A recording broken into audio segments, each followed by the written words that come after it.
These days, it seems like everyone is spinning little gadgets like this around. Have you all seen these? You like this? So it's a fidget spinner, and the question is, some companies claim this can reduce stress, anxiety, and even combat ADHD-type symptoms.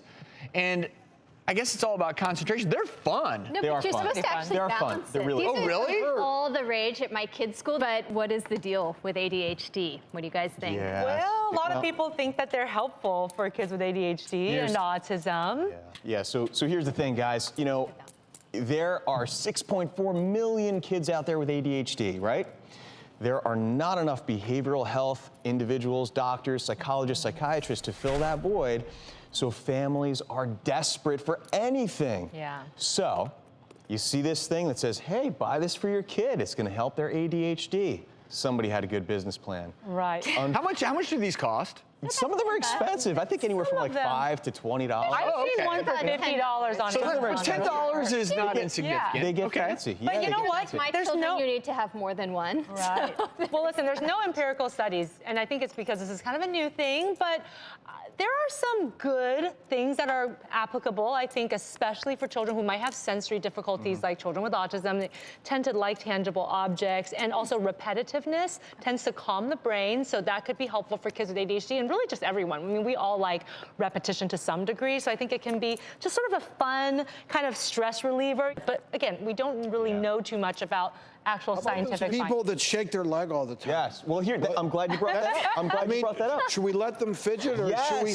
Yes, he brought up such a great point. Because the studies show this, get this, that kids that have ADHD, when they're allowed to move, when they're allowed to fidget, when they're allowed to squirm, change desks, do things like that, they do better. They do better. So let them move, because here's the deal. If you have a kid with ADHD and the teacher's going, sit still, don't move, put that down, guess what they're focusing on? Sitting still, don't move, and put that down. They're not focusing on their work. So this potentially harmless tool, I know in school it may be distracting, but probably not meant to treat things, but any harm in your kids playing around with these at all? Movement has been shown empirically to help kids. Unfortunately, not a whole lot of movement going on when you're holding this. Sure. So guess what happens? Guess what teachers are realizing? That kids with ADHD are playing with it, they're getting bored, so then they're starting to do tricks and throwing them around and doing all this stuff, and then it's distracting. distracting. And now it's distracting. Super disruptive. Yeah. Right?